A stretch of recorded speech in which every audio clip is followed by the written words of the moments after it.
All righty, good Wednesday afternoon to all of you. Welcome in the Chico Borman Show here on the Big Play Sports Network. Good to have you along. And, of course, you can follow us on Twitter. Stream the show live each and every day, Monday through Friday, noon to 2 on Twitter at Chico Show CLE. Also, head over to our YouTube channel, the Chico Borman Show. If you're not subscribing, please hit subscribe, and you'll be all set to go there. Available wherever you get your podcast. We are live streaming on iHeartRadio, coming in a little bit late today. But, we are ready to roll on this Wednesday. Michael Bombastic is here as well, coming up in the second hour of the show, as we do on Wednesday, the going around the Major League Baseball diamond. Plenty of, it's getting down to crunch time. This is when, like, as a Guardians fan, chasing a division or chasing a playoff spot, it's so much fun, but because they're not, it's kind of bittersweet next week, knowing that September 27th is, and that's next Wednesday, right, Bohm? In my calculations, September 20th is today. 7 days from today would be, so that would be, we think, unless something changes, the last home game for Terry Francona. I'm planning on going there, and as you made fun of me, I will be cheering and sobbing. No, I won't be sobbing, but certainly will be cheering in that regard. But we'll touch base, I should say, with Bret Boone coming up in the second hour of the show. All right, I feel like we've had a chance now to take everything in.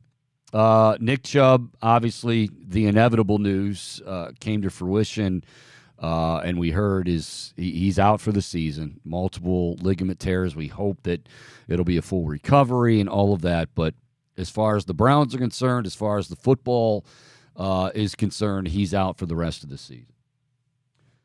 Browns in the last 90 minutes have signed Kareem Hunt, the former Cleveland Brown, most recently with the Cleveland Browns, and Northeast Ohio native, pride of Willoughby High School, started at Willoughby South for the Rebels. Went on to play in college at Toledo, and is a guy that I think makes sense just from the standpoint of he's been in this offense. There's not a whole lot to learn. He knows a lot of these guys already. The big question is, how much does he have left in the tank? I think it's important to note that Kareem Hunt is not being asked to shoulder the load when it comes to the running back room. That will be Jerome Ford. But again, I think in today's NFL, no matter who it is, I think in today's NFL, sharing the load is pretty much where it's at. I mean, you've got a few guys. We saw it with Cincinnati. It seems like Joe Mixon's going to be, is RB1, but they're also a team that you expect to pass quite a bit if Joe Burrow can get healthy. Derrick Henry, who we're going to see this weekend from Tennessee. But for the most part, a lot of these, I'm not saying you don't have your lead back, your RB1, as they say, but a lot of these are, we don't want our RB1 getting 25, 30 carries. Like, it seems like those days are behind us for the most part. So Jerome Ford, who, gosh, you think about how this whole thing played out, Boom. Back when they were in West Virginia, and which seems like just years and years ago, but you had Nick Chubb healthy. We really didn't know when Jerome Ford went down and had that hamstring injury, and we really didn't hear much from the Browns, from much of anybody, because nobody was really saying anything about Ford's status and what, is he how is he going to be ready to go for the season opener? Now all of a sudden he plays a very, very big role, not as Nick Chubb's backup, but as the quote-unquote feature running back. As I said, I think this is one of those situations where like many situations in the NFL, those backfields are somewhat by committee. Do you have a designated RB1? Sure. Will it most likely be Jerome Ford? Sure. But Kareem Hunt, depending on how much is left in the tank, is going to be RB1 sometimes as well. And he's a guy, like we said, who comes right in. My biggest concern, I think, with Kareem Hunt, more than anything, was just making sure, what was he in good shape? Did he keep himself in good shape? Because we didn't hear any of that. We heard workouts with other teams and we heard visits with other teams, but we didn't really hear what kind of shape Kareem Hunt was in. Apparently, good enough would be the best answer. Good enough to get the contract from the Browns, I believe up to $4 million. There was some talk about, was there any bad blood? I think anytime you part, last year, the hold in, I think it was the term that Kareem used, his camp used, the hold in. He was at camp, but he was looking for a new deal. I think he knew, I think his people knew, everybody knew that, they only had so much money to go around. And yes, they had just, inked Deshaun Watson to a, at the time, record deal. They already had Nick Chubb on the extension, so Kareem Hunt wasn't, at least for the money that he was looking for, Kareem Hunt wasn't going to get what he wanted. And then the offseason came and went, and I don't know, like I said, were teams turned away because he didn't look like the same guy? Were teams turned away because he wasn't in great shape? Or were teams turned away because Kareem Hunt and his team wanted a little more money than teams were willing to give out and pay him? Again, not having the specifics of this contract, all I know is it's a one-year deal worth up to $4 million. That has been confirmed. But I think we feel better, but I think this makes, I don't know. We'll hear from you folks. 216-626-7901. Also, you can tweet at the show at Chico Show CLE. My personal Twitter at Big Play. I almost said at Big Play Cheeto. At Big Play Chico. And also you can check in on YouTube. I knew you'd enjoy that one, Boom. We need that. We need to make that like an alter ego for you, Chico. Let's break out the Big Play Cheeto. I like the Flamin' Hot Cheetos. I don't know if people like me. Do you? When You're a spice guy? I didn't take you for a big spice guy. Oh, huge. Yeah. I like not as bad as my college roommates who, like, if they weren't sweating profusely, they felt like they weren't getting their money's worth. Not that. Now, if I do sweat occasionally when I'm eating and it's very spicy, and I don't mind it as long as it tastes good. Theirs was like there are certain hot sauces where it's so hot and spicy that, you just instantly, you start sweating. But if it doesn't have flavor to it, I want no part of it. The main thing is I like the spice and that flavor. And if on top of it, I have to work up a lather, then I work up a lather. But damn it, if I'm going to work up a lather, boom, it's got to taste good. Agreed, Chico. It can't take away from the taste. Are you a spice guy? I wouldn't. I do enjoy a bit of a kick. I probably look like I'm in a perpetual state of consuming spicy foods with the way I sweat so profusely. But other than that, yeah, I do enjoy spicy food. Yeah,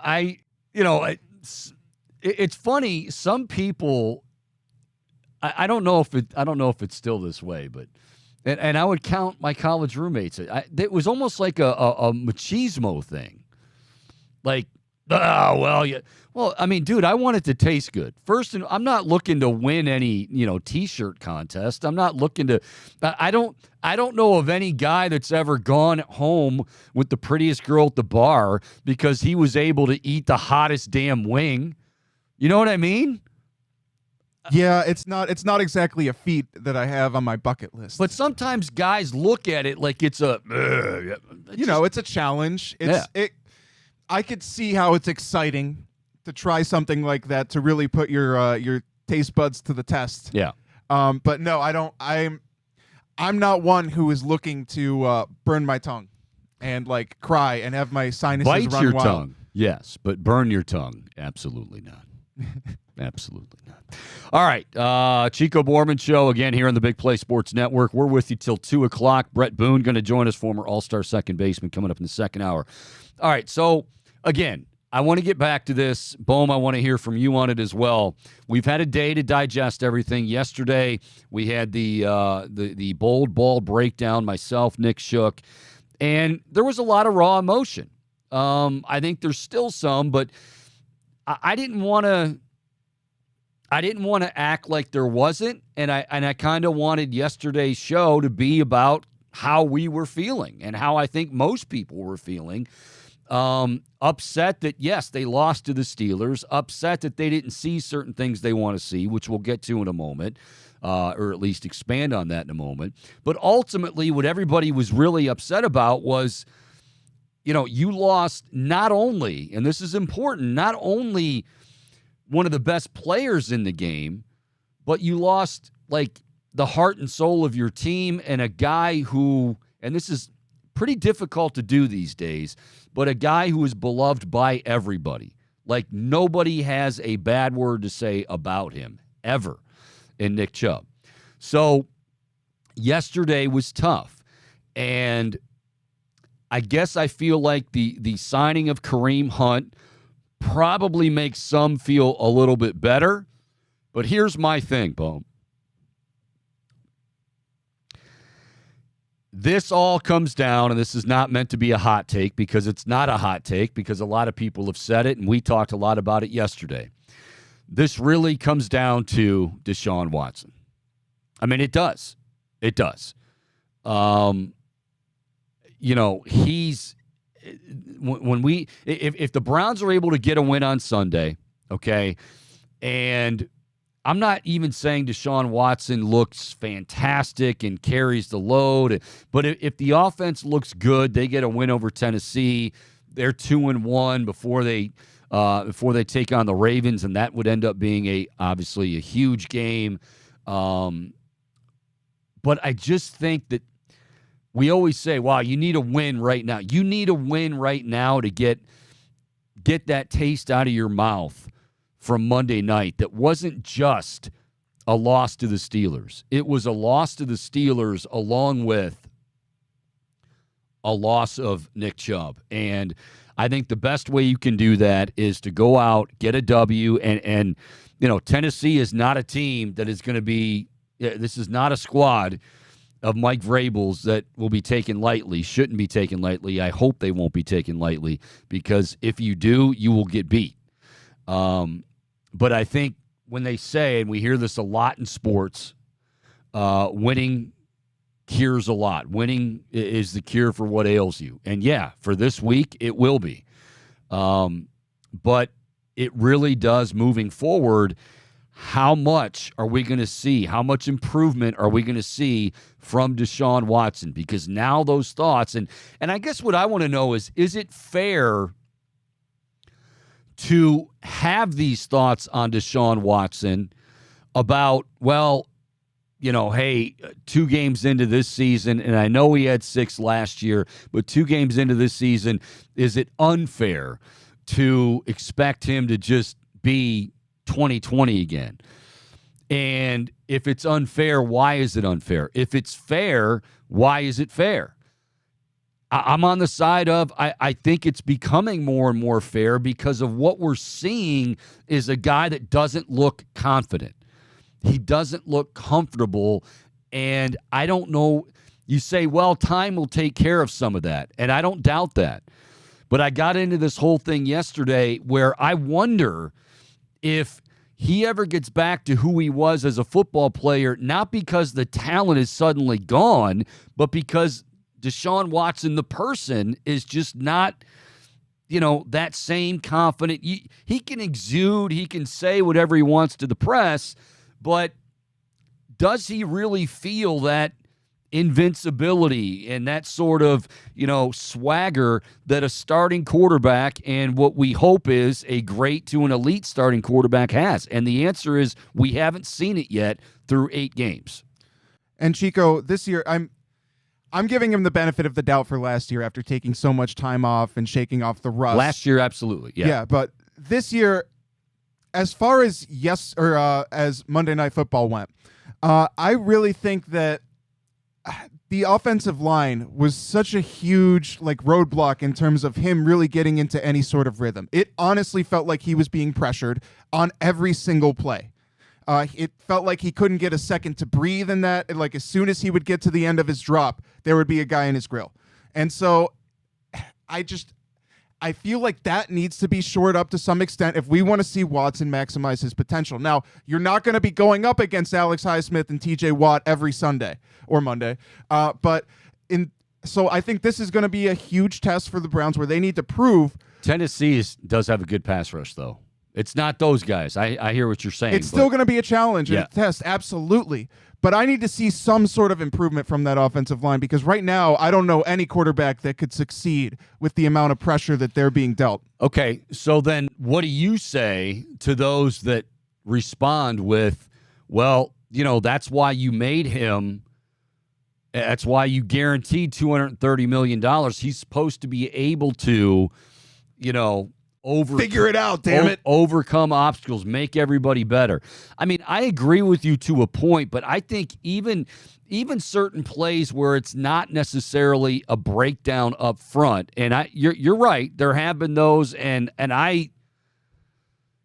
please tell me Jed Wills is going to be better. Please tell me Jed Wills. I would love nothing more than to see Jed Wills get paid, get that big contract that I know he covets. I would love nothing more than to see that. I don't know if that's going to be there for him. Even Teller was getting worked a little bit. There was a lot of pressure coming from the interior, and the Steelers didn't even have Cam Hayward. So this whole offensive line really needs to step up. And I hope they can. And you are right. I do agree with you that when you're paying a quarterback that much, they should be better than that, regardless of the adversity that they're dealt. But that being said, I don't know how the best of the best quarterback could be absolutely elite when you're facing that much pressure so constantly. Okay, so you're kind of. I think it's safe to say you're giving him a bit of a pass still. It's okay. I'm not. It doesn't. I am making excuses because I want to believe that he still can be the 2020 quarterback that we saw. I think, and that's what I think we're trying to figure out as fans is what do we know and what do we believe? What we know is he has talent. He's Bill Walsh always said, once you put it on tape, you're screwed because I know what I can get out of you. Now, again, 15 years down the road, that might be. But as soon as you're able to do it, well, he had a full season, a couple seasons really, where he was great. He still has the arm talent because we saw him throwing darts in minicamp. But now all of a sudden, again, pressure's coming. And this is what scares me the most, is that pressure's coming regardless, but pressure's coming even more now because your running game that would normally keep some defenses honest, and I'm not saying that Jerome Ford and Kareem Hunt and Strong and all these guys aren't, but it's not the same. And I think now you're going to see teams say, okay, look, we're going to put pressure on that offensive line. We're going to put pressure in particular on those tackles. And we're going to make Deshaun Watson with pressure prove that he can handle it and he can beat us. And until that happens, I think game plans are going to be geared around just that. And that's just something that, he just doesn't look comfortable. And okay, some of that's the offensive line, but even in camp, I go back to training camp, not mandatory mini camp when he had, like I said, the Wednesday where he was throwing bullets all over the field. But go back to training camp, and you heard a lot of, at least I'll call this guy out for saying it and writing it, and he's a good one, Zach Jackson. Zach Jackson wrote a lot about how, it's very inconsistent. And he just doesn't look comfortable. And on a day he would look comfortable, then you want him to string together another day, and that day wasn't there. So it was something that it wasn't just like, oh man, where did this come from? He had a great camp. Not really. I mean, training camp, he and the offense, not just he, but he and the offense were struggling. Now, how much of that is, him still getting those reps, still getting the timing? How much is Kevin Stefanski? I don't know. I don't know as far as Stefanski. Yeah, has Deshaun connected on a deep ball like beyond 25 yards downfield yet this season? I mean, we're only 2 weeks in, but he's thrown quite a few of them. Yeah. I mean, he's had Marquise Goodwin, Amari Cooper, Elijah Moore getting open downfield, and he's missed them, it feels like, every time. Now, some of the intermediate throws he's been able to connect, but that also has been too inconsistent. Well, very inconsistent. And then decision-making. So, there was a play yesterday I was looking at. I mean, I kind of go through now, and you've got a couple of days after, you always have people that are cutting up a lot of the film, and you can see. So, they had a bubble screen set up, and perfectly set up. Like, when I say perfectly set up, there's your, out in the flat. There's your receiver. You've got a convoy lined up. You got a bit of a convoy. It wasn't a complete convoy, but enough of a convoy. And it's set up, and he just doesn't throw the pass, and he just runs into a wall and maybe gets a yard. And it's like, wait, what are you doing? Like, did you not know that was the call? Did you see something you didn't like? I mean, I'm just looking at it, our naked eyes looking at that play and seeing the guy out in the flat waiting for the football, guy in front of him getting ready to block for him, and a couple other guys ahead, and he just inexplicably decides, I'm going to tuck it and run. Like, what are you doing? Now, I don't – is that a confidence issue? I have no idea. But I think as far as Kareem Hunt and the addition of Kareem Hunt goes, along with Jerome Ford, nobody's expecting either of those guys, and if you are, you're crazy, to be Nick Chubb. But can you at least have defenses respecting your running game? And Kareem Hunt's a guy, let's face it, too. Kareem Hunt's a guy that can catch passes out of the backfield, did a lot of it. Matter of fact, he was more of that sort of weapon with the Browns than anything else. He's also a guy that when he does get the ball in his hands, he runs angry. We like that. Sometimes that leads to injury, but we like that nonetheless. So I think the addition of Kareem Hunt is a good one, but I think now, all eyes continue to center around Deshaun Watson, and, he's got to start making these plays. I don't know what you say, well, okay, when do we say enough's enough, he's had enough time, he should be much better? I don't know what that is. Again, training camp is never and it's never going to be what it once was, where guys were, for the most part, they were never ready 100%, but they were close to being ready. Now, with the new CBA, you're not. I don't know what number that is. I just know if you just watch him in the pocket, you just watch him running the foot or just running the offense, he doesn't. Something's off. Something is just off. Is it just timing? Is it just confidence? I don't know, but something is definitely off. All right. Yes, Bo. What do you? I was just going to be cheeky and say it's the constant pressure. It's the constant pressure. Okay. Yeah. No, but I mean, Chico, it was like ridiculous. Every play. It felt like that pocket was collapsing on every play. And it felt like when listening to the broadcast, because I'm producing the game, right? So I hear the play before I see it. And it sounded like Chris Rose, as he's calling the game, it's like Watson's getting pressure. Watson's got to move out of the pocket. Why hasn't that been talked about more then? I mean, again, nobody say like Jed Wills. Yeah, it was an issue. I mean, it definitely was an issue as far as Jed Wills is concerned. DeJuan Jones, I thought, was got to give him a lot of credit. I thought and he's going to continue to get better. I'm not saying it was a great effort out of those guys, but I feel like that wasn't a huge storyline coming, and maybe that was because we were all focused on Nick Chubb. I don't know. But I didn't hear that, like, wow, he had pressure in his face each and every. I don't know. I'm probably in the minority here, but I'm more worried about that offensive line than I am Deshaun. Okay. So in your mind, this is more of an offensive line problem. And look, Deshaun's got to get his you-know-what together, but I think that we're making it very hard on him to return to that form. Okay. We will take a break. When we come back, and, of course, you can chime in on the show as well. You can call in 216-626-7901. Tweet the show at Chico Show CLE, at Big Play Chico. Also on YouTube. And, of course, we're streaming live each and every day, iHeartRadio, and wherever you get your podcasts. Yep, we're there, too. The Chico Borman Show and Big Play Sports. We got coming up top of the hour, Bret Boone, the former All-Star second baseman. Race is heating up. The Atlanta Braves with one historic season.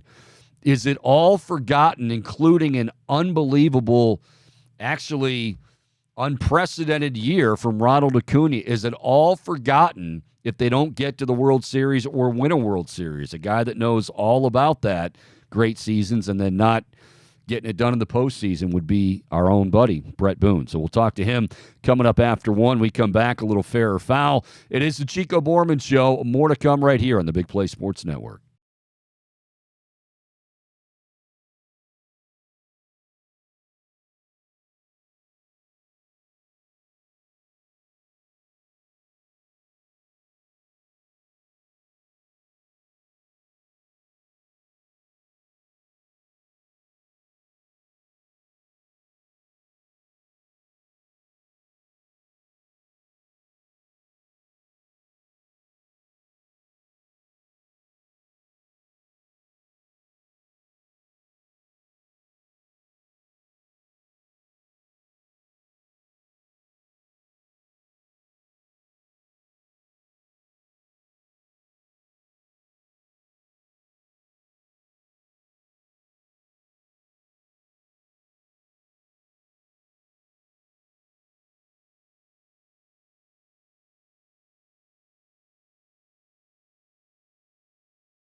Welcome back.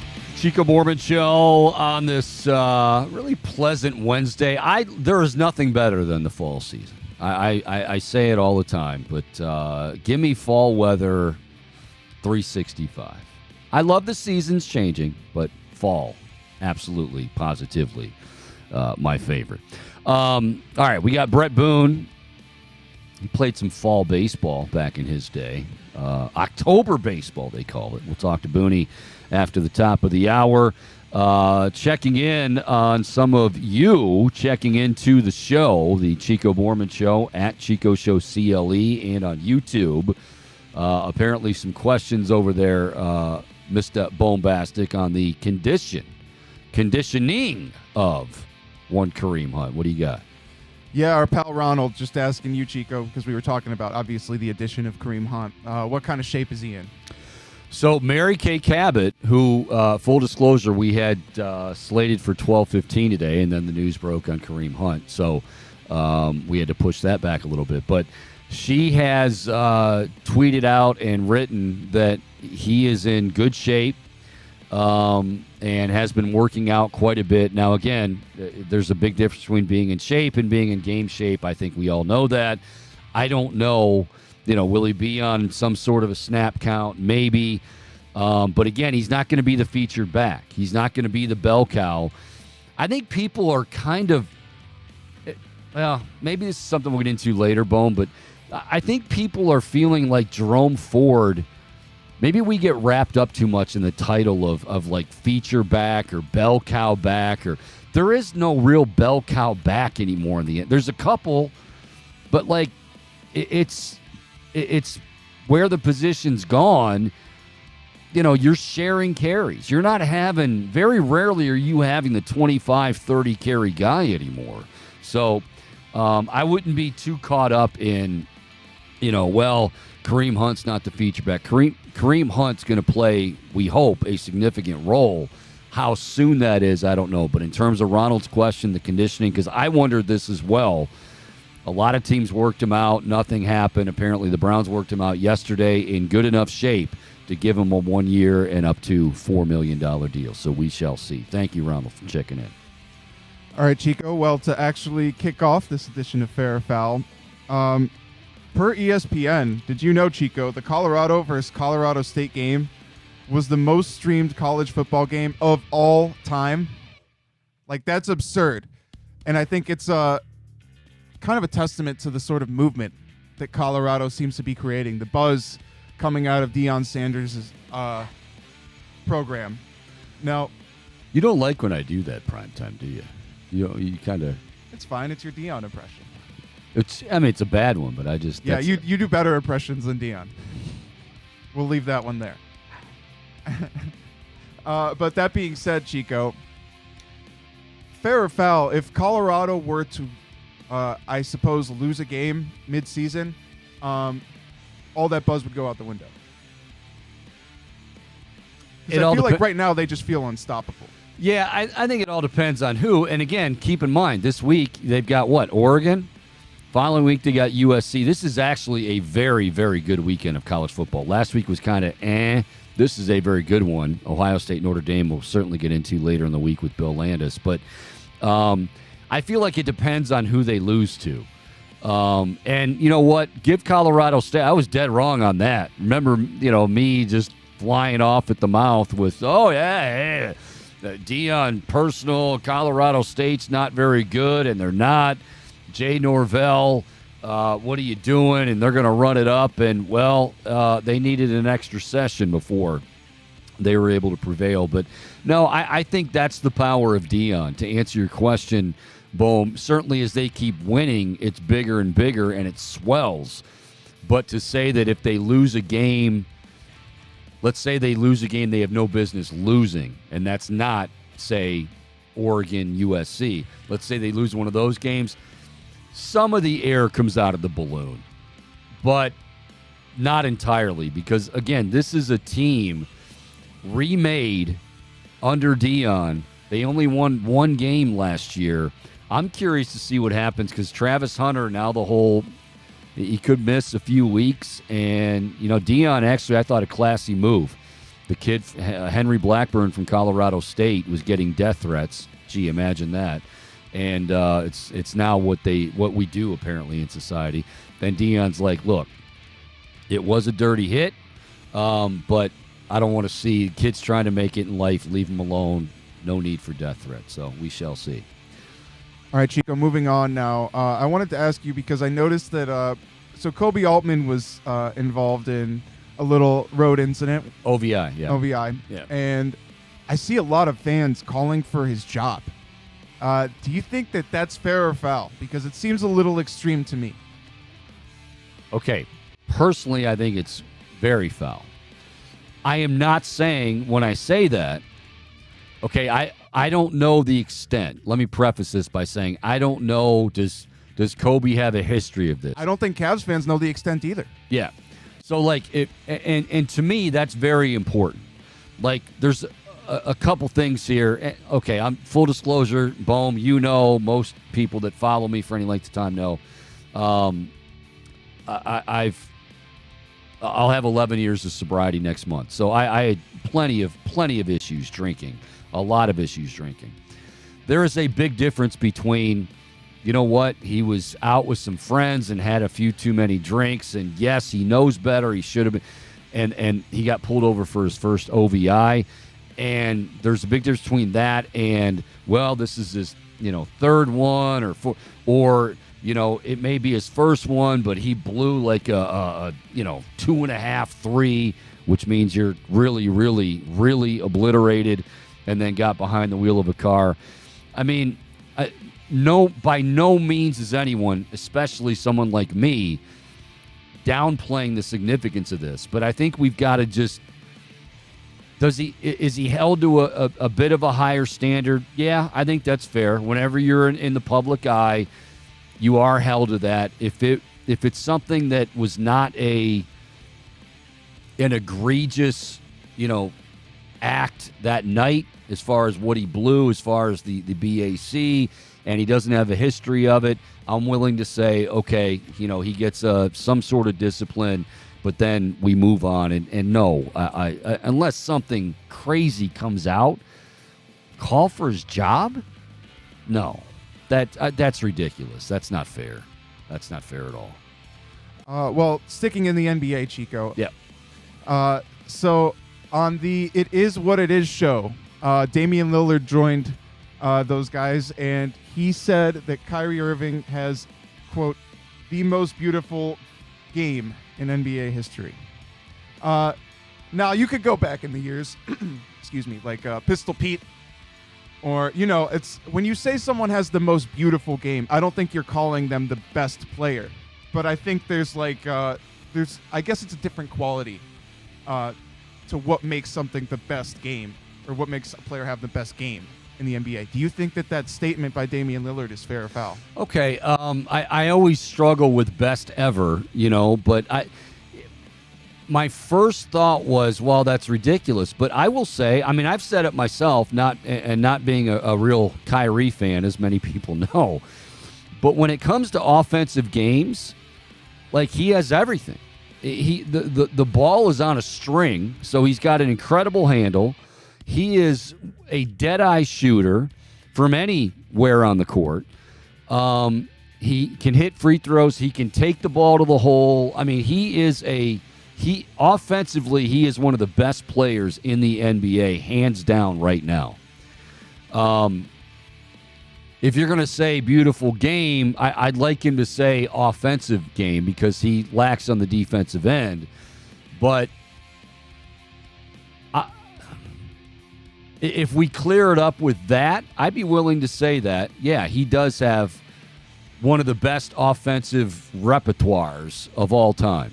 I've never shied away from that. He has a great, great talent.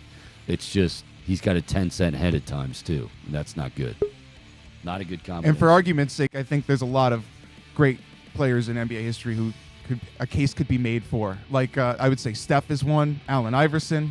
Shout out to AI. Michael Jordan comes to mind. Yeah. I mean, there's some. Yeah, I mean LeBron. I mean, sure, but they're like. I mean, you said. Read that again. The word he uses is what? Beautiful. You said beautiful. Yeah, Kyrie Irving has the most beautiful game in NBA history. Yeah, I don't know. I mean, I guess I need to hear like what beautiful means to him. He has one of the best all-around games in offensive games in basketball. And he's so smooth, right? Like when you see him breeze through traffic, it feels like he could score on anyone. But obviously there's a lot of players like that. I digress. That'll do it for today's Fair or Foul. You digress and then to end it on Fair or Foul? Boom. You got a little. I think you got a little nervous with you saw Booney pop up there on the screen, and you wanted to make sure that we got enough time for Booney, and it's all right, Boom. It's all right. Anything you want to ask Booney coming in? Anything you want to bring to light? Any just off the wall music questions, band questions, baseball questions? Well, let's bring him in now. Let's bring him in a little early here. I don't want to keep him waiting that long. He's such a dedicated contributor here to the Chico Borman Show. Got the carpet guy coming. He's got to clean my carpets. You can't. We're on a time crunch. Did you have to put everything up? Like you move your furniture and? Yeah, actually, yes. Yeah. See. Yep. So hopefully that's going to go well for you, Booney. What's up, guys? How you doing? How you doing? Boom. Did you want to say something? No? Yay or nay? I got a question. Okay. Yeah. Booney, was there ever a pitcher that you hated facing, and was there ever a pitcher that you always looked forward to going up against? Oh, that's a layup. Well, I'll give you my stock answer. I hated going in the 90s. I hated going to Atlanta. Greg Maddux. Maddox, Smoltz, Glavine, in that order every single time. And buddy of mine, Steve Avery was great. Buddy of mine, Kent Merker, very established pitcher. But compared to those three, I would please, it was 2 weeks in advance, and I would look at the USA Today. Back in the day, it was USA Today. We didn't have an iPhone. So I'd start counting the days. I'd see when Maddox, Smoltz, and Glavine pitched, and then I'd count every fifth day till when the Reds, at the time I was on the Reds, we showed up. And it seemed like 9 out of 10 times it was Maddox, Smoltz, Glavine for the 3-game series. Never got Merker. Once in a while I got Merker. And Merker was no walk in the park, but compared to those guys, he was. So that's my stock answer. As far as guys I liked facing, he's trying to be careful here. He doesn't want to. Yeah, exactly. Classy guy that Booney for is. A decent part of my career, I liked facing Schilling. I loved facing Andy Bennis. I loved facing Jenny Finch. Oh, that was in the softball class. Never liked her. And a softball question, pardon the pun there, Chico. Yes. Andy Bennis. Who else did I like facing? Boomer. David Wells. David Wells.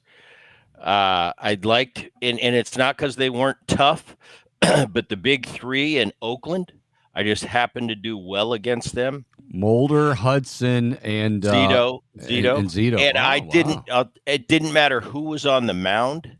I could care less if I was going to Anaheim Stadium. It didn't matter who was on their pitching staff.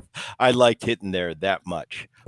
Did you like facing lefties? You weren't a switch hitter. You batted from the right side. So like I looked at Mulder. Very good, Chico. Thank you. That's really astute of you to know that I was a right-handed hitter. Yeah, I'm saying the two of the three guys you mentioned on Oakland staff were lefties. You said you like facing Boomer Wells. Boomer Wells is a soft-tossing lefty. I'm trying to connect a few dots. Boomer Wells was not a soft-tossing lefty. He was Jamie Moyer was a soft-tossing but I mean, lefty. Boomer wasn't some flamethrower. No, he was 92, 93. Back in the day, that was normal. 93 from the left side. Sorry. Okay, so you liked facing Sandy well, there's a Koufax. caveat actually to my answer as well. Those three. I think you're crotchety. I'm Bennis, Schilling, Boomer. Late in my career, turned the other way. I think I was so confident facing him. The last few times I faced Andy Bennis, he got me. Schilling when he was throwing that split, good amount of the time in Arizona, he got the better of me. And Boomer, my first 10 at bats against Boomer in the big leagues, I got 6 or 7 hits, and then all of a sudden, we were teammates in Cincinnati. So and he has the type of personality. I could tell him I owned him, and is he a good guy? Is he a good? One day I'll get you. Is he a good guy? Boomer Wells. Boomer's a good guy. He's what you see, and that's the guy. Okay. Shoot from the hip, Charles Barkley of baseball. Okay. But Boomer was a teammate of mine, and I could, he had the personality. I could kid with him, like I own you, and his was one day I'll get you. And I'll tell you, my last couple games against Boomer in my career, he got me. So the guys I love facing at the end got to me. Maddox, I was a teammate with Greg, and I mean, it got to the point it was embarrassing. And I played 1 year in Atlanta, and he was my locker mate, and we'd go over the opposing club, and he'd always show me stats of me and him and say, "Booney, aren't you glad you're on my team?" I thought that was awesome, funny. We rode to the yard every day that year in Atlanta. And then late in his career, I started to get him. And I remember, and not get him by, I'm not taking him deep every at bat, but I'd start to get some hits off him, and he'd come over after I got a base hit, and he'd get the ball and kind of walk around the mound, and he'd look at me at first base and go, "Oh yeah." He said, "Finally you can get some hits when I'm washed up and old." And I thought that was funny. I said, "Greg, it's better than not getting any hits ever off you." So those guys were tough. That's probably the best. Obviously it's the only, I can only attest for people I've faced during my generation of playing. Maddox, Glavine, Smoltz, they've got to be. Let me ask you about those. If not the best 1, 2, 3 in the history of baseball. All right, let me ask you about those 3, because is it? I think I've heard Smoltzy say that Tony Gwynn never struck out against the. Is that true?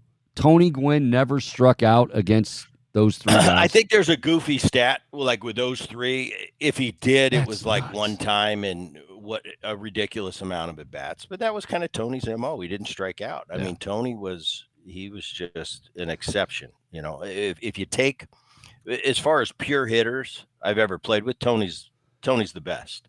And I played with some good ones, but Tony was the best I've ever seen. Now, taking into account the big picture, my go-to. Nobody's close to Bonds. Yeah. But as far as best pure hitter I've ever been around, by far, Tony Gwynn, not even close. I mean, he had a bad year. He hit 320. Yeah, and I don't think anybody mistakenly had Tony Gwynn with flaxseed oil spread all over his quads and flax. Oh, okay. Yeah, so whatever. But Tony was a special hitter. Here's what I'll say about because I hear some people nowadays kind of like, "Oh, Gwynn, he didn't have much power," and he would like this dude was because. You see a lot of those insane stats, and a lot of them, 80% of hitter stats that are insane in baseball are like Tony Gwynn related. But there are some out there that I think they have Tony Gwynn fatigue, and I'm like, no, this guy deserves everything he gets. He was that freaking good. Without a doubt. I think he had 7 batting titles. And if he didn't have 7, he had 8. That's insane. I mean, the guys of my generation, and then I didn't get to play against, but I grew up watching Rod Carew. Yeah. He was that type of hitter. Then you go for a few years of George Bret, and he added the power. That's why he's probably one of the best third basemen in the history of the game. But you talk about a Tony Gwynn, the only other guys that really come to mind for me are Wade Boggs. I mean, these guys just year in and year out. It's not they're going to hit 300. They're going to hit 300 if they're having a terrible year. Yeah. They're going to hit 350 and they're pissed if they're not hitting 350. That's the type of lofty numbers that were expected from these hitters. And you're right. When you're that accomplished and you win 7 batting titles, you're going to have nothing but people fawning over you. So you're right. There's going to be people like, oh, I've heard too much about Tony Gwynn. Let's pick him apart and find out what he couldn't do. Oh, he didn't hit many home runs. Okay, you're right. He didn't. That wasn't his game. I look at an Arise in Miami now as the modern day version, the closest thing we have to a Tony Gwynn type player. Just a phenomenal hitter, bat to ball. It just a guy I want in the box in the ninth inning when the game's on the line, and you could throw your OPS out the window. I need a guy that's not going to, because these closers aren't going to walk you. I need a guy that's going to get a hit. Arise today in Miami he's the closest thing we have to a Wade Boggs, Tony Gwynn, Rod Carew type player. He's Bret Boone, former all-star second baseman, and now the host of the prestigious, the highly esteemed, award-winning, if it hasn't, it will be at some point, I'm sure, the Bret Boone podcast, which we'll get to here in a moment. All right, so we've been talking a lot about stats. How about these stats? I texted you last night. I knew you were probably watching it or, watching some sort of game. Little did I know you were probably getting your furniture together so you could have your carpets clean today. But I texted you and said 2 bombs from Ronald Acuna and a stolen base. He is now, these are his numbers. Ronald Acuna, 338, 205 hits on the season, 39 home runs, 100 runs batted in, 138 runs scored, 67 stolen bases. So, as we know, nobody's ever been 30-60. Booney, this guy's probably going to get 40-70. He's 1 home run away from 40. He's 3 stolen bases away from 70. Like, where does this rank in the pantheon of incredible offensive seasons? It's up there. A little discounted because of the stolen base rules. I was going to ask you that. Okay. It's easier to steal bases now. That being said, I don't see anybody with 70. Maybe the kid from Oakland is approaching 60, but nobody 70. And now comes the power. And I don't know if we've talked about this before, Chico, but I was a guy when I was growing up, getting into my career. There was a big thing made about a 20-20 and a 30-30. Canseco was a 40-40, I believe, the first one. And I used to think, what's the big deal? Okay, 20 homers, that's power. 30 homers, that's real power. 40 homers, that's elite. Not too many people reach that level of power, but I didn't understand the stolen base. What's the big deal about stealing bases? I wasn't a base stealer. I think the most I ever stole was 16. And that year, I believe the year I stole, I think it was 03. It wasn't my best year, but it was a really good offensive year. I think I hit 35, drove in a bunch of runs, hit around 300. When you're having great years like that, like Acuna, he's hitting 338 when the league average is under 250. That to me is real impressive stuff.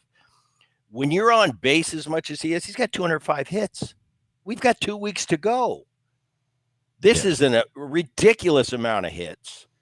But the years when you're on the base paths that much, the power, the hits, he's all over the base. It's tiring to steal bases on top of it. I remember years where I had big offensive years. I get to first thing. I'm like, I need a rest because I know I'm going to be on base again sometime in this game. And I also got to play defense. So I had a newfound respect for the combination of power and speed that I didn't have as a younger player. So what he's doing to me, off the charts impressive. It's funny because there's the debate. Mookie Betts having an unbelievable year in LA as well. There was an article written, and I don't comment on Twitter or Facebook, these little stupid petty arguments. But somebody wrote an article. I believe it was Plaschke. Said it's over. Betts is the MVP, and I had to send a message going, "Oh, it's over, is it?" And this is a couple of weeks ago, and then I commented back on it because I'm such a petty little man. Yesterday I was wondering if it's still over. This guy is ridiculous what he's doing. Mookie Betts is going to get plenty of consideration. and because they've been kind of neck and neck all year. But now he's separated. I mean, right? He's separated. And I mean, I love he's leading Mookie too, but he's separated himself. He's leading the league in like 7 categories. When I refer to Acuna, and it's been a race between Mookie and Acuna the entire season. And we talked about this a couple weeks ago. I forget who I talked to about, but I said this is going to come down to the wire. I mean, at any time, one of these guys, they're having such a phenomenal year. They have a huge week, and now they're in the lead. Well, Acuna just did what he did, and if he gets that 70th bag, which I'm sure he's gonna, for me, being on the best team in baseball, doing what he's doing, leading the league in everything across the board, for me, he's the MVP. Mookie's going to get plenty of consideration, and he's had an unbelievable year. And I kind of feel bad the type of year Mookie's having, and there's a good chance he's not going to win the MVP, because that's an MVP year on any other year unless Ohtani's in your league, which he's not. So you don't have to worry about Ohtani. But yeah, unbelievable. One of the true, one of the great young talents of the game. And let's talk about this Braves team, which is they've got 5 guys with 30-plus home runs, including one in Matt Olson, who has like 52, I believe. Their run. How about Matt Olson? Yeah, their run differential is 219. Like, I mean, this is historic, absolutely historic offensive season. Mm-hmm. Here's what I want to know, and just not just offensively, like everything. I mean, their record right now, what do they have? 92 wins, 97 wins, 97 and 54. You were on a team in Seattle, won a boatload of games. Way more than 97. What's that? Way more than 97. Way more than 97. Yeah. We had 97 3 weeks ago. And that's and my point is, though, yes, if you I know where you're going. Do the Braves need to get, I don't want to say win the World Series, but do they at least need to represent the NL, or is all of this, for the most part, forgotten? Acuna's season, Olson's big year, Ozzie Albies, is it all basically just, oh, yeah? Because I think to some degree people forget that great year you guys had in Seattle. Well, I don't think people forget it, but, I've been asked that question hundreds of times. They'll never take away the 116 that we had. One of my best years ever. My best year ever. Oh, yeah. Incredible that year. But it's kind of like a double-edged sword, because we're going to go down in history as the greatest regular season team in the history of baseball. Nobody's going to win 116 games in our lifetime. That's a predict. Well, but then again, my prediction, you never see a Shohei Ohtani in our lifetime either. So I have been wrong before. You can't take that away from us. But when talking about that year and how great it was on so many levels, there's a negative connotation that goes with it. Like, oh yeah, and you couldn't finish the deal. Is that fair? I think to a degree, yes. I look at the Dodgers a year ago, 111 wins. Yeah. By far the best team in baseball. Don't finish the deal. Now nobody talks about that 111 wins except for us on the Chico Borman show. So no, I don't think it's going to be forgotten. Acuna's going to get probably a nice piece of hardware. He's going to get that MVP trophy. So nobody's going to forget that. Nobody's going to forget that team and records that they're potentially breaking right now. And another thing that comes along with it is Atlanta Braves have won 2 World Series in recent memory. So this is kind of, you go to Dynasty, you win this year, you win the World Series, but everybody's gunning for them. And with this playoff setup, it's so hard. I mean, because the best team doesn't always win. I think anybody could get hot at the right time and take it all. Right now, you look at it, of course, Atlanta's the far away favorite. If you go to Vegas, you're going to get the toughest odds on the Atlanta Braves. But you got to go through 3 sets of playoffs to win the World Series. If you're them, because you're going to have a bye in the first round. But it's harder than it used to be. You know what? Harder. I was watching my dad's 1980 Phillies World Series team, and it's like they went wire to wire, 162 game schedule. They win the division. They've got one playoff. They beat the Astros in an epic playoff series, and then they're in the World Series. Whereas today's game, it's like if you're a wild card, you got that game, then the next series, then the next series, just to get to the World Series. So much tougher, much easier to get to the postseason now, but much tougher. I think once you get there, there's so many landmines to win it. But if I'm looking at this team, yeah, Atlanta's definitely the favorite. But no, I don't think it's all forgotten. But when you break all these records, everybody's going to go, oh, yeah, and they couldn't finish the deal. That's what that Mariners team we deal with it. It's not like, woe is me, I've got to deal with it. No, it's part of the problem. It's part of the process. It's part of the media, and it's part of being in sports. It's like, yeah, that was great, but why didn't you?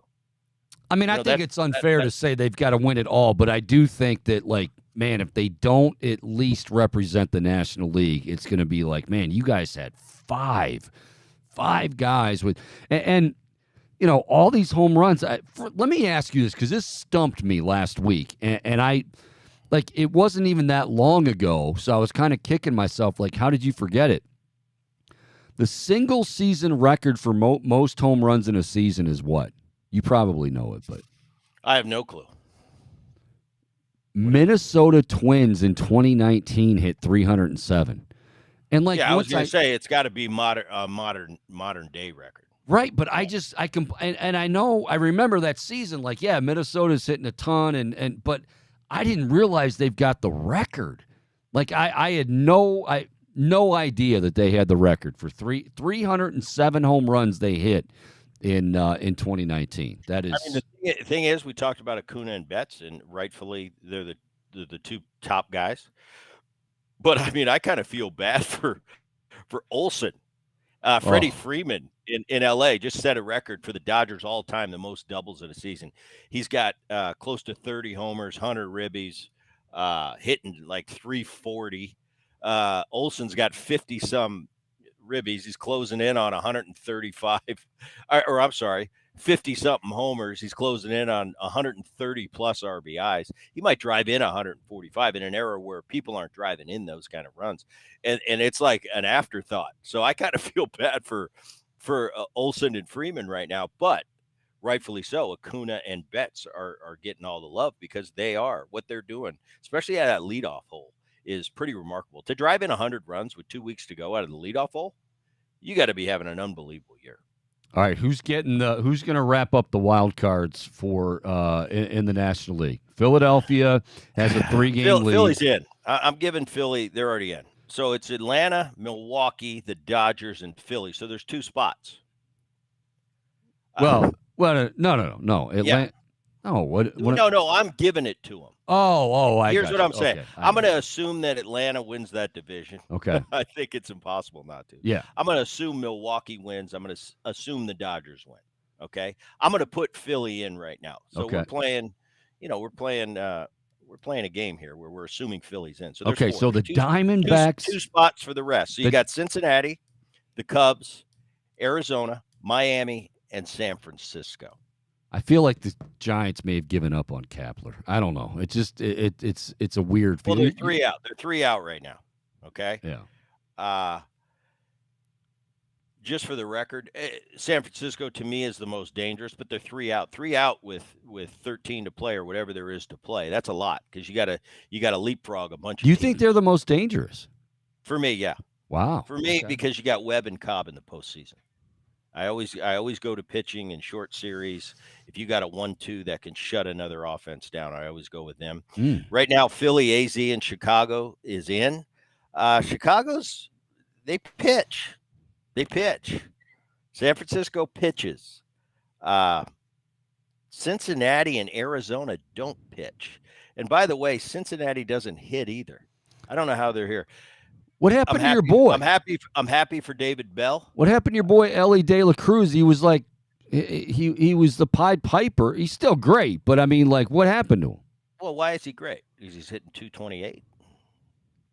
This is the problem. We too quick to, yeah, it's exciting, it's great, but you come onto the scene and might want to slow your roll a little bit until you do it for a while. But kids today, they don't slow their Slow roll. your roll. Kids today don't do it. They come onto the scene and they're, like they've, there goes number 62 as they hit their third career homer. That's just the way it is now. But he's not. He's really and defensively he's lacking right now as well. I don't think Cincinnati is a postseason team. That's just me. Apologies to David Bell, one of my favorite teammates of all time, and he's done a great job. David Bell's got a good chance to be manager of the year, especially if they get in. I'm going to put the Cubs in. Ooh. They've just been resilient enough, and they pitch. And I'm gonna, for whatever reason, I don't know. Miami, they're missing Alcantara, which is big, but Luzardo, Garrett, and Perez, pretty good. I'm gonna put Miami in ahead of Arizona. So we're gonna go Philly, AZ. No, did I say that? No, Philly, Cubs, And the Marlins. So you have the That's my wild Diamondbacks. card. AZ, I'm getting out of there. Okay. I don't think they're going to make it. Those are my three picks. And by the way, any of these wild cards I'm talking about, with the exception of Philly, Yeah. all the teams that are in the hunt: San Francisco, Miami, Cubs, Arizona, and Cincinnati, with the exception of San Francisco, I don't think any of the other teams are a factor winning the NL pennant. Okay. Let me. Whereas in the American League, quite the contrary. I think all the wild card teams potentially could win the pennant. Let me talk about one of those teams, a team you're very familiar with. So the Mariners, they got a rough stretch here coming. I mean, this is do or die time, right? They got 3 at Texas. They got 4 at home against the Rangers. Then they've got I'm trying to think of the other 3. I know they wrap up their series today with Oakland. No, they go Texas, Houston, Texas to finish. There you go, Texas, Houston. They got Texas. one more. They got one more with the A's today. They need to sweep that series. That's a must. You can't take 2 out of 3 from the A's at this juncture of the season when they hit a little bit of a speed bump. By the way, I saw that series, Seattle with the Dodgers, and I haven't been paying that much attention to the Dodgers this year. Yeah. They've got a ton of people they lost, and that pitching staff's just been decimated throughout the year. Kershaw's the only one standing. The rest of them, Gonsolin went to Tommy John. Urias is just got suspended. I love that bully too, though. With the Chargers. They got a lot. But I watched that Dodger series against the Mariners, a good Mariners rotation, and it was like men playing with boys. And Mariners have one of the best, and it could have been just a bump of the road for the Mariners. They didn't play well, but that Dodger team is better than I thought they were. I mean, they're leading the division by 14 games. Yeah. But I look at that pitching staff, and they're not, they're pitching in the middle of the pack. But I watch that team. That's a good team, and they're just kind of silently doing that. The remaining schedule, get back to the Mariners. Remaining schedule, they got, after today, they have 10 games left, and it's against Texas, Houston, and Texas. As a player, I love this. Yeah. Because you control your own destiny, and you can make a statement right there, and that's going to make or break whether you're a wild card or you win the division. It's in your hands. But at that being said, it's in Texas's hands as well. So it should be an interesting finish. These 10 games, Mariners still, for me, they pitch better than the other 2. They've got a really good bullpen, even though they gave away their closer Seawald at the trading deadline. But their bullpen's still the second best in the American League, and that starting rotation, we will see. Is the offense going to show up down the stretch? Ty France, what's going on with Ty France? He's just having a mediocre year. Not many homers. He's got 10. Hitting 250, just having one of those average years. Julio's picked up the slack. Teoscar Hernandez had a great second half, and they're getting some contributions for some people you wouldn't really count on. The kid Ford, who's been with like 17 teams in the last 4 years, the Princeton grad, he's giving him some thump in that DH role. Kellenick's been out for a while. Suarez, he's closing in on 100 ribbies. But the difference maker for me this year, other than the obvious, which is Julio, and the second half he's had an MVP type second half, has been Crawford, their shortstop at the top of the lineup. Yep. He has been an igniter on that Mariner team right now, getting on base at close to a 400 clip. and showing more power than he has in the past. He's always been a really, really good defensive shortstop, but he's kind of been the guy that gets that engine started. He's doing a great job. For me, they've got enough. And the difference, to recap, Chico, the NL, the wild card, I don't think they're a factor long term. But the AL, the wild card, and it's 4 spots or 3 spots for 4 teams. You got Seattle, Houston, and Texas in that West, and then you got the Toronto Blue Jays. Okay, let me ask you three something. Spots at the table. Yeah. Let me ask you something about Toronto real quick before we wrap this up. Okay. I look at Toronto, and I mean, sometimes you get lost in everything that's going on, and you forget, like, oh, wait, what's going on with them? You look at that lineup, and I look at that lineup before the season started, and wow, that's a pretty good offense, right? Led by Vladdy. Their lineup has been awful this year. Guerrero has like 21 home runs. I mean, they've only scored like 600 runs. Let's not call it awful. It's not awful. Booney, would you stop being all sensitive? They have You act like they're at the bottom of the American League. Well, I mean, they're okay. They're at the upper echelon of the American League. Okay, what did they do? Let me ask you. They just had a series against. I think they won their last 4 in a row. Okay, prior to that, though, didn't they have a series? They had a rough stretch. Texas whooped them. 2 out of 3 should have swept them. Texas won a lucky one in the end. It just feels like that offense, for all the star power they have. And here's the deal. And this is a testament to Vladimir Guerrero. He's one of those guys. He's a star of this game. That swing doesn't go away. And yes, he hasn't been the MVP Vladimir that you expect. But he's got 24 homers. He's got 90 RBIs. Okay, he's going to have a horrible. This is the Tony Gwynn of power hitters. He's going to have a horrible year and finish with probably over 25 homers and close to 100 RBIs. And that's going to be considered a really bad year for Vladimir. The average person, the average player in the big leagues, and you look at the numbers, when they have a bad year, they hit 212 with 16 homers. But he's not. We established he's a star. Right, he's a star. I love him. I'm rooting for. I loved his dad. He's a star player.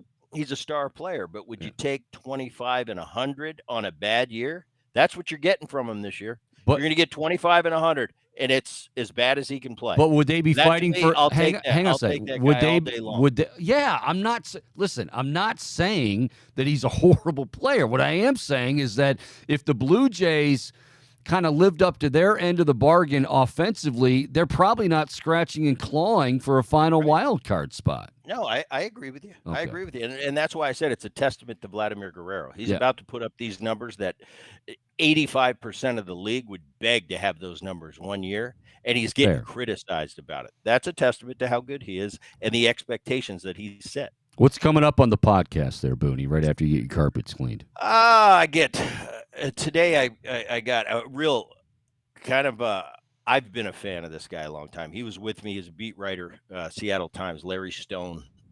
He's retiring this offseason, and he's always been a favorite guy of mine in the clubhouse, and he's been covering the Mariners for a lot of years. So I just got his take on life on the beat, the ins and outs of that, and he kind of broke down for me what he sees from this Mariner team this year and their team.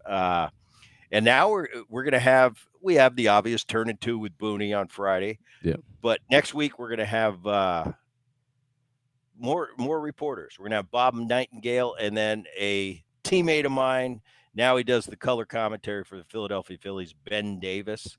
He's a character. He's funny. So that's what we got coming up on the podcast. There you go. You can check it out wherever you get your podcast, the Bret Boone podcast. And now he's got to exit stage right because he's got to get those carpets cleaned. You better believe it.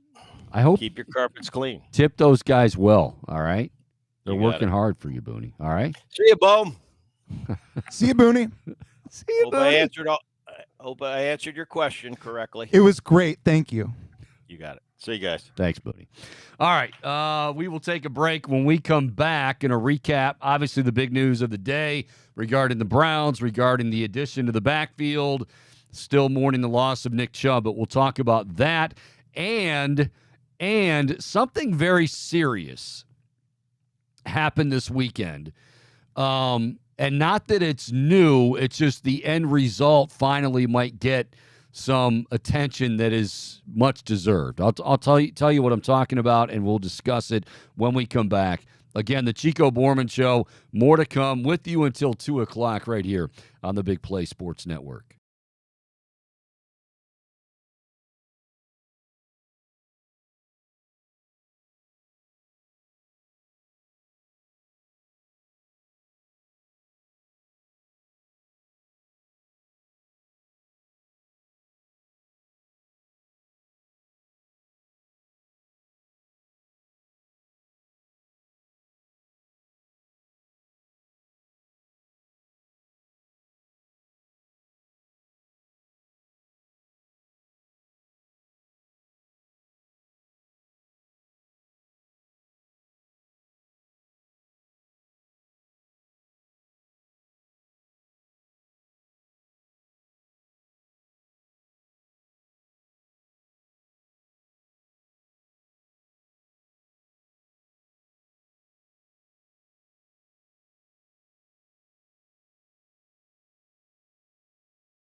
All righty, welcome back. It is the Chico Borman Show here on the Big Play Sports Network. Hey, don't forget you can catch us on iHeartRadio. Download the iHeart app, search Big Play under live radio and listen. We have, of course, the Matt Fontana Show, debuted recently.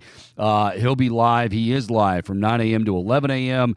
The Chico Borman Show, that would be this here program. Live noon to 2. All Big Play shows stream replays throughout the day. So we are just everywhere and anywhere, and that's how we like it, damn it. All right.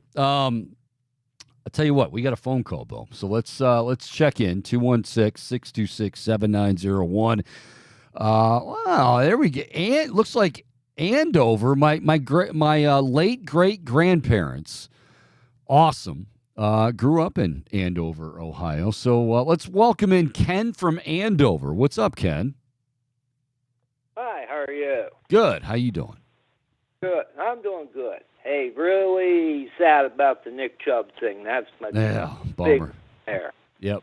Now I was watched that game on Monday night, and I know Watson didn't look the best, but to me when I was watching, it looked like the whole offense was maybe noise. Didn't seem like they could get in sync like they were always looking at each other, trying to figure out the play and stuff. Uh-huh. And I'm wondering if the next 3 weeks and the bye week, the next 3 weeks at home, if that will help Watson as far as getting him back on track here or not. You're saying being at home helping him get back on track as opposed to being on the road? Yeah, because he won't have the noise. You got to admit, Pittsburgh was loud. So, yeah. I'm just wondering if the next 3 weeks being home games, well, throw a bye week in there. Right. If that will help him get back on track or not. Boy, Ken, I appreciate the call. I sure hope so, but here's what I would say. I don't think this is a, they had problems communicating in a loud environment. I think this is a confidence issue. And I think now what I do think when we talk about communication, when we talk about play calling, we talk about all of that, Kevin Stefanski, I'm still, he has a few play calls and most of his play calls, okay, you like where he's going with stuff and what he's doing, what he's trying to exploit, what he's trying to do. And then he has a few where you're just like, what are you doing?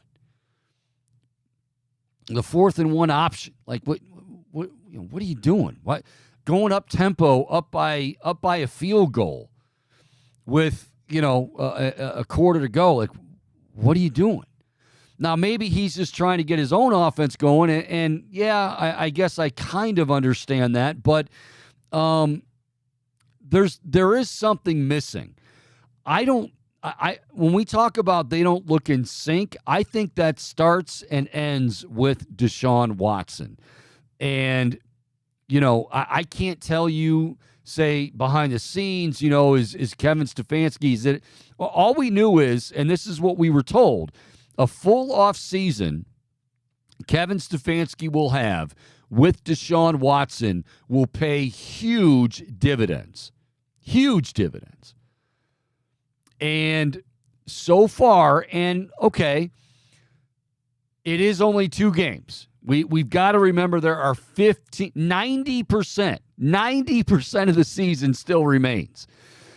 But I think last year we gave Deshaun a little bit of rope, a lot of rope.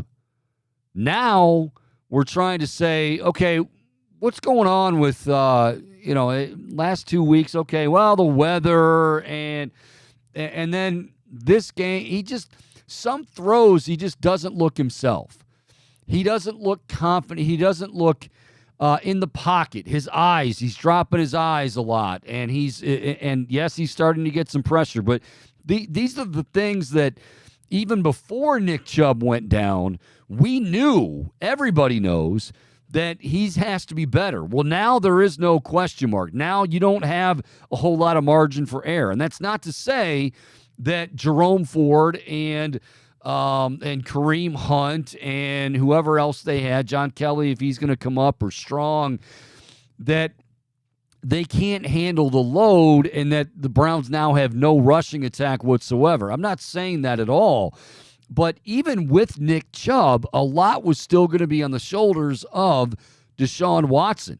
Like, didn't we hear a lot of, well, even with Nick Chubb in the lineup, you're going to see Nick Chubb coming out of the slot and catching footballs. And that makes me sick to my stomach too, because he had already demonstrated that in a couple of weeks that he could do that. But that largely says this offense is Deshaun Watson's offense. And we're going to cater, we're going to make, okay, so he likes going out of the shotgun. He likes the pistol. He likes going out of empty sets more often than not. Okay, we'll do that. Well, why doesn't he look more comfortable? Why doesn't the offense play more consistently? Is it just a time thing, or is Deshaun Watson just not going to get back to that level? That's the question on everyone's mind right now. Because all of the other pieces, you have a defense that is still, and we hope they're going to be healthy and everybody back on the field for Sunday against Tennessee. You have an elite level defense, we think. You certainly have an elite level defensive coordinator in Jim Schwartz. You lose an elite running back, but you should be able to do enough. And again, no offense. Let me reiterate this, with the exception of maybe two. And one of them we're going to see coming up on Sunday. No offense in the NFL really has the bell count. Like, those days are over where you have 25, 30 carry backs. So that's not it either. It's just, you're losing Nick Chubb's playmaking ability, and also, of course, Nick Chubb just being Nick Chubb in the heart and soul. But this ultimately comes down to Deshaun Watson. Like, he's got to be much, much better. And yeah, maybe we're being a little impatient, but I think at the same time, this is a guy that we were sold on, and the Browns certainly were sold on, to the tune of $230 million guaranteed.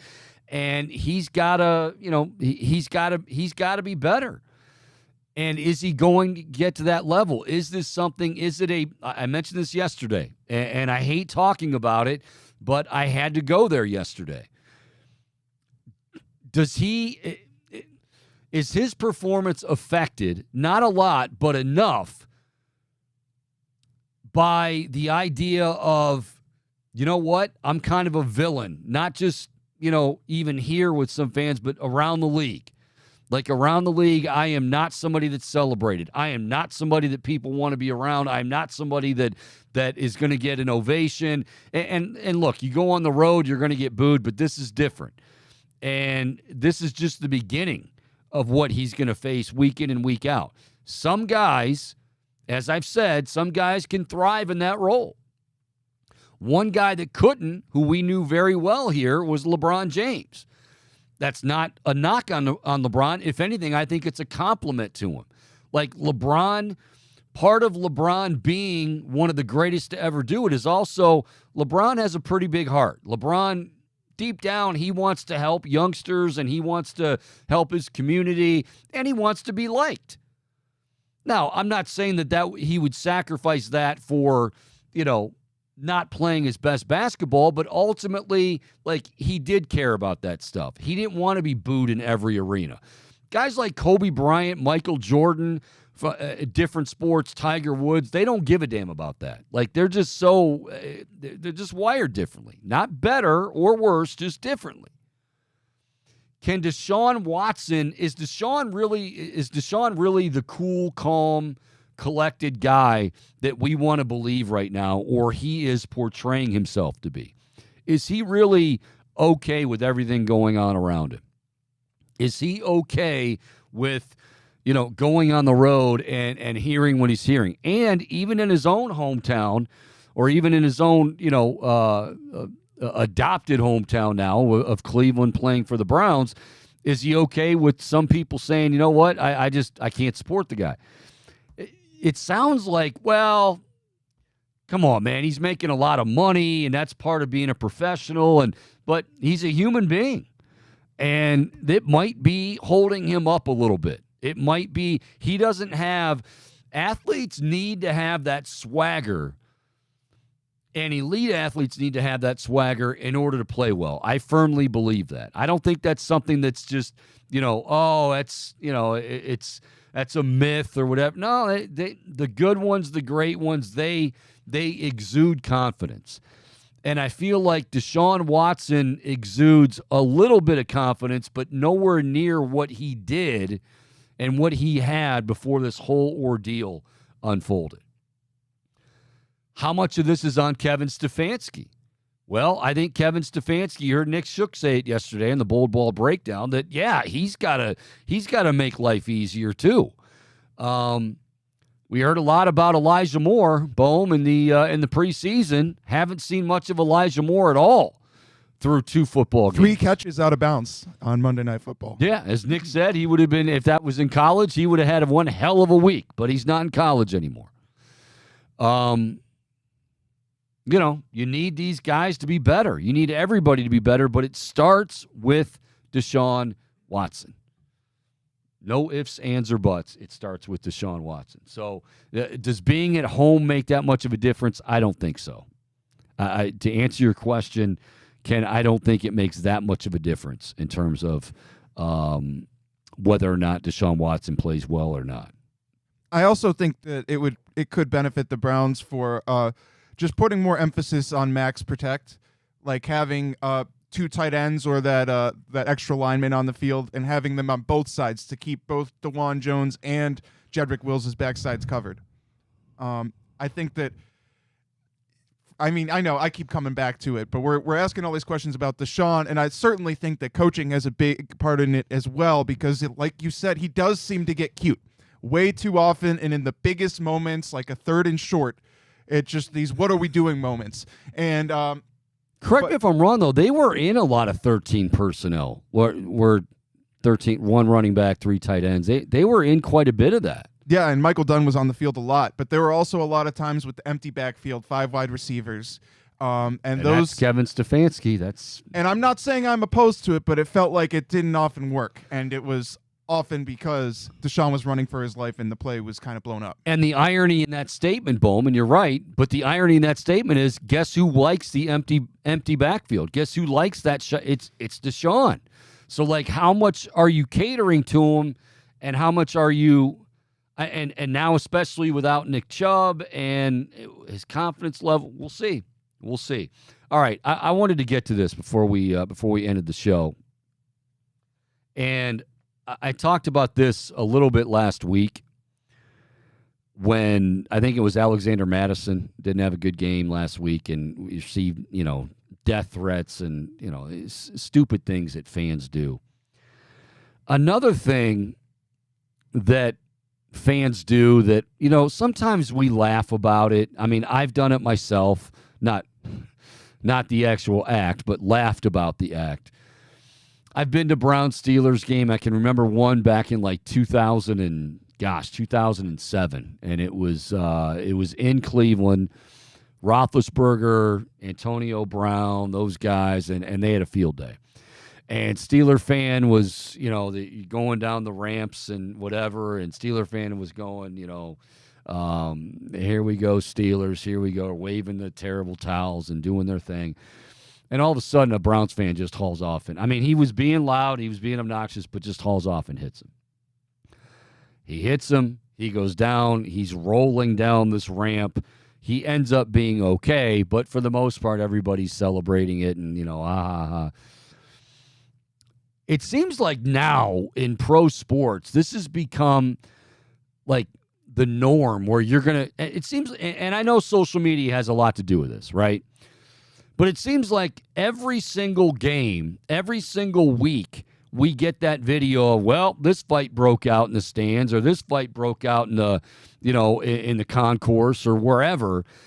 And now you've got somebody that absolutely died.